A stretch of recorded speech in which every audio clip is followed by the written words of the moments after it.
¿cómo puedo yo hablar de algo que les va a interesar a ustedes? Una comunidad principalmente latina, ¿verdad? Entonces, digo, tengo que hablar yo desde mi posición, desde mi contexto.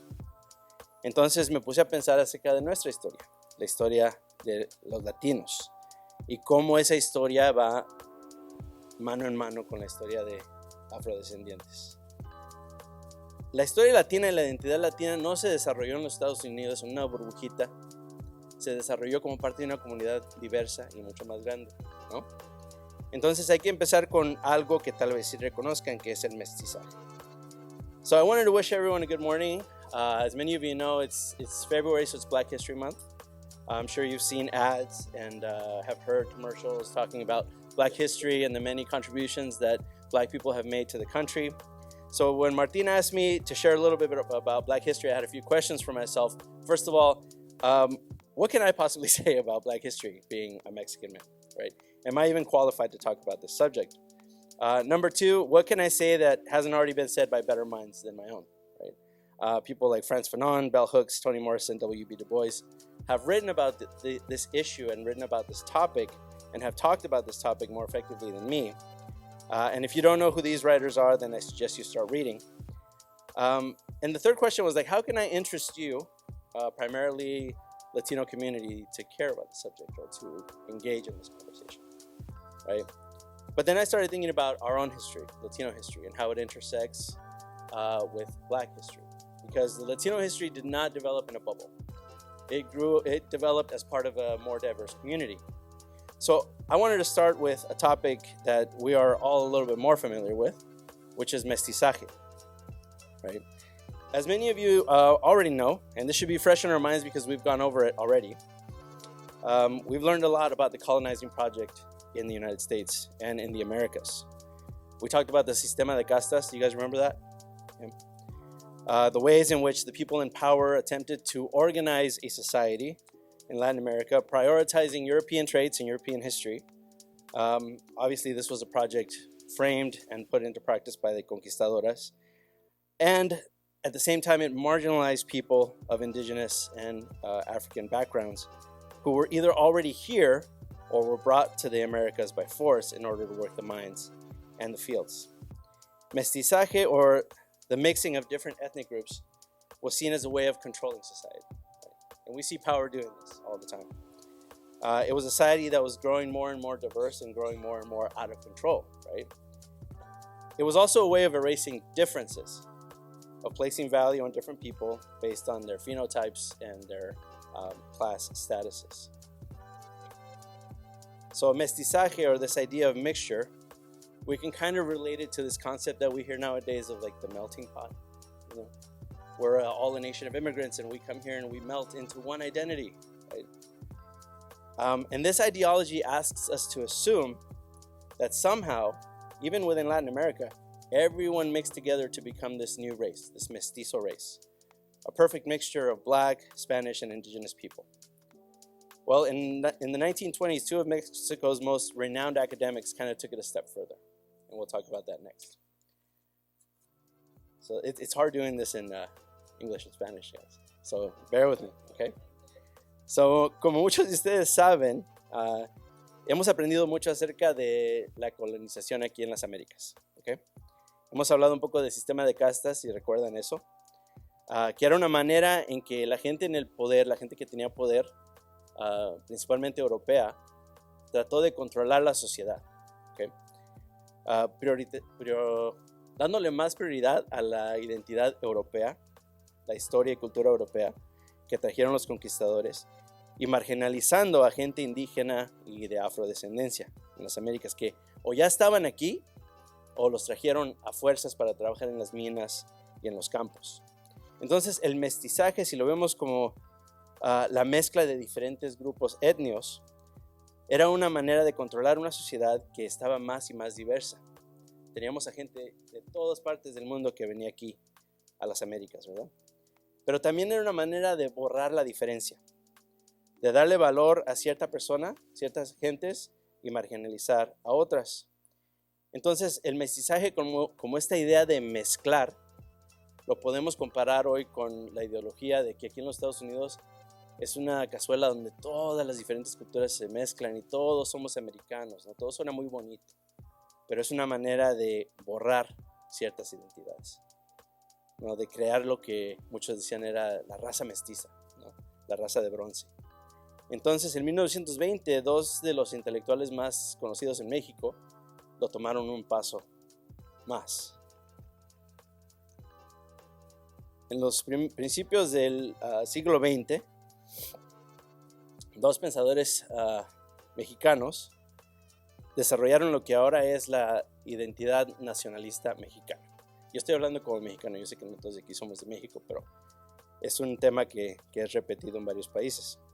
Principalmente Manuel Gamio era un arqueólogo que desarrolló algo que se llamaba el indigenismo oficial, que era una idea de que la identidad mexicana tenía como fundación una historia indígena que se debería de celebrar. El arte, la cocina, la arqueología y la cultura se podía ver a través de todo México y esa era la identidad mexicana. José Vasconcelos, a cambio, que era ministro de Educación Pública, escribió un libro que se llamaba La raza cósmica, que hablaba de una identidad híbrida, ¿okay? Que era la mezcla, que es el mestizaje. Y él escribió: será una raza nueva en la América Latina, pero con la experiencia, sabiduría y sensibilidad de las otras. La raza cósmica tendrá el sello iberoamericano, porque el imperio blanco, el de los yanquis, llegará a su fin. Esta nueva raza será más apta no solo para el pensamiento, sino para la amistad, para el amor, para la fraternidad. Tiene un cariz de reconciliación entre raza. Tendrá por eso como algo propio de calidad cristiana, la cual debe llegar a ser el credo de esa quinta raza. Ese amor presupone libertad y justicia, es comunión con todos. Y suena muy bonito, ¿no? Ese pensar, de que todos vamos a ser una raza nueva, todos vamos a tener esa comunión. Hasta que te das cuenta de lo que en realidad se está diciendo aquí, ¿no? Y lo que se está diciendo es que esta identidad nacional va a tratar de homogeneizar a todo el país. ¿Y cómo lo hace? Borrando la diferencia, borrando a otra gente que no es parte de esa narrativa. Era la meta de Vasconcelos y Gamio hacer lo mismo. Y si no lo crees, leyendo esto, tal vez te interese saber lo que Vasconcelos escribió en su libro. Dijo: paso a paso y mediante extinción voluntaria, las estirpes más feas darán paso a las más hermosas.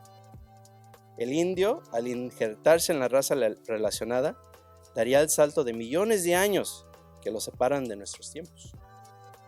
Y en unas pocas décadas de eugenesia estética, el negro pueda desaparecer. Esa era la ideología del ministro de Educación en México. Y esta era la educación que se predicó y que se enseñó en las escuelas. Y te pregunto, ¿no es eso lo que hemos visto en Latinoamérica? La desaparición del indígena y de la persona negra. Te reto a que veas las novelas, prende la televisión en español y te pregunto, ¿dónde está la gente afrodescendiente? ¿Dónde está esa historia? Entonces, ahora te invito a que pienses acerca de Black History Month, no como solo en el contexto de los Estados Unidos, pero en el contexto de América, de lo que es América. Es una historia de batallas, de liberación, de creatividad y de amor, enfrentando cosas muy pesadas, muy difíciles. Es una historia que está íntimamente conectada con la historia colectiva. So, back to this slide. So, at the turn of the 20th century, two very influential Mexican scholars developed this idea of an official nationalist identity. Okay. Manuel Gamio, this guy on the right, he was an archaeologist that helped develop this idea. And it had as its foundation the concept that an indigenous Mexican identity was the foundation of all of Mexico, right? That it should be celebrated, that the art, cuisine, archaeology, and culture was evident throughout the entire country. José Vasconcelos, on the other hand, was Minister of Public Education appointed by the president, and he wrote a groundbreaking book in the 1920s called The Cosmic Race, In it, he wrote about a hybrid identity born of colonialism, so going back to mestizaje. And he wrote that this will be a new race in Latin America, but with the experience, wisdom, and sensitivity of the others. The cosmic race will have the Ibero-American seal because the white empire, that of the Yankees, will come to an end. This new race will be more suitable not only for thought, but for friendship, for love, for brotherhood. It is an aspect of reconciliation between races. It will therefore have something of its own Christian quality, which must become the creed of that fifth race. That love presupposes freedom and justice. It is communion with everyone. And this all sounds great when you think about it, right? To be all have in common, to have this Christian faith, until you actually pay attention to what's actually being said here. And what's actually being said here is that this new national identity within Latin America attempted to homogenize all other identities, to make them all the same. And in order to do that, it had to erase difference, right? It was the goal of Vasconcelos and Gamio to do the same. And if you don't believe me, perhaps this excerpt from Vasconcelos' book will convince you. Vasconcelos wrote, "Step by step and by voluntary extinction, the uglier stalks will give way to the more handsome. The Indian, by grafting onto the related race, would take the jump of millions of years that separate him from our times. And in a few decades of aesthetic eugenics, the black may disappear." That was the goal. And this was the Minister of Public Education. So this ideology was communicated through the schools and through history. And that's what we've seen in Latin America, right? The attempted erasure of the black experience. Just turn on the TV and you'll see it. Right? So I ask you, when you watch Spanish television, where are all the black folk at? Where's the black history? It's non-existent.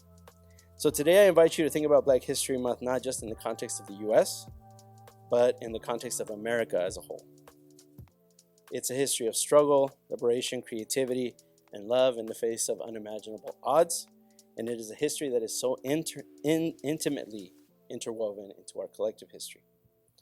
So as I think about the histories of struggle that have played out in this continent among people of color, from the fight for inclusion during the Mexican-American War, the collaboration between indigenous and black communities in Mexico to end slavery, the punitive immigration policies that first targeted Chinese people in the late 1800s, agricultural boycotts in the 1930s, the Chicano movement of the 1960s that piggybacked and was motivated and copied a lot of what was going on during the civil rights movement, I am reminded that nothing is ever given up by power, just because. People at the margins have always had to fight, many times using peaceful resistance and other times revolutionary actions, sometimes having to lay down their own lives. And isn't this the narrative that we see in the Bible? It's a story of overcoming slavery. Slavery to Egypt, to sin, to this world, and about the fight that we wage every day for freedom. Cuando pienso acerca de las historias, ¿no?, de gente marginalizada que han desarrollado aquí en este continente, empezando desde la guerra entre los Estados Unidos y México, también la colaboración de gente indígena y gente africana en México para terminar con la esclavitud, las pólizas de migración que primero fueron dirigidas a gente de Asia en los finales de los 1800, las huelgas en los 30s, el movimiento chicano en los 60s que copió mucho de su activismo de la lucha para los derechos civiles, donde mucha gente usó la resistencia pacífica, pero también actos revolucionarios, a veces dando sus propias vidas en esa lucha. Me pregunto si esto no es lo mismo que a veces vemos en la Biblia, ¿no? Una lucha para liberación. Liberación de esclavitud, de Egipto, del pecado, de este mundo. Es una lucha que también luchamos todos cada día. Entonces, este mes, cuando celebramos las historias de nuestros hermanos y hermanas afrodescendientes, y hoy que celebramos y reconocemos la historia de latinos que está envuelta en esa misma historia, les tengo unos cuantos datos interesantes. ¿Sabían ustedes que más gente afrodescendiente pasó por México durante el tiempo de la esclavitud que por los Estados Unidos? ¿Sabían ustedes que mucho del arte que asociamos con México, del arte talavera, la arquitectura colonial, a los murales religiosos que vemos en las iglesias católicas y a veces hasta la ropa que vestimos, existe por la influencia de gente musulmán, de gente de Lebanón, de gente de la India, de gente asiática y de artesanos de África. ¿Sabían también que si te gusta el tamarindo o la agua de horchata, eso vino a México y a Latinoamérica a través de gente de África? Los tacos al pastor vienen de Lebanón. Y finalmente, ¿sabían ustedes que a pesar de que el afrodescendiente ha existido en México desde 1600, apenas en el año 2020 se ha incluido en el censo mexicano? Apenas en el 2020 se le ha reconocido en la Constitución mexicana. Hasta esa fecha no tenían los mismos derechos que muchos ciudadanos mexicanos. México ha fallado reconocer su población afrodescendiente, a pesar de que hemos tenido un presidente afrodescendiente, Vicente Carrillo. Y muchos héroes latinoamericanos han venido de África también. Mucha de la música que disfrutamos viene de África y fue inspirada por gente afrodescendiente. Pero tal vez lo más impactante para mí ha sido que a pesar de que ha habido tantos esfuerzos para borrar esa historia y borrar esa identidad, la cultura y el legado de gente de color está a nuestro alrededor, siempre. Desde la comida que comemos, el arte, la música que disfrutamos, las ideas revolucionarias que nos han liberado, muchos de nosotros también, son compartidas o inspiradas por la historia de gente afrodescendiente en este continente, que es una historia de fe y esperanza, perseverancia y triunfo. Entonces hoy les invito a honrar esas experiencias y celebrar que a pesar de todos esos esfuerzos para borrar esa identidad, la historia sigue fuerte. So to end, I just wanted to give you all a few fun facts. Did you know that most of the people of African descent came through Latin America and not the U.S.? So we had a lot more people come through Mexico, Latin America, in through the slave trade than in the United States. A lot of people don't know that. They assume that slavery was just in the United States. Did you know that much of the art and music and food that we associate with Mexico, from Talavera tile, colonial architecture, religious murals, and regional clothes, exists because of the influence of Muslim people from Lebanon, Indian and Chinese people from Asia, and artisans from Africa? Did you know that if you like tamarindo, agua de horchata, or tacos al pastor, you have Asians and Africans to thank for that? And finally, did you know that it wasn't until 2020 that Mexico included the Black Latinx identity into its census, into its own constitution? So since 1516, when the first conquistadors arrived, Mexico had failed to recognize this Black community and this Black history, despite the fact that we had a Black president, Vicente Carrillo, and that many Latin American heroes have been of African descent. So I just want to end with this, because I think the most impacting thing to me has been the fact that while there have been so many efforts to erase that history and to get rid of it, right? Black history and Black culture is all around us. And the legacy of people of color is all around us. From the food we eat, the art and music we enjoy, to the revolutionary ideas that have given us as Latinx people many of the rights we take for granted. The story of Black people on this continent is one of faith, hope, perseverance, and triumph. So we honor their experiences today and celebrate the fact that despite efforts to erase that story, the story is still going strong. Thank you.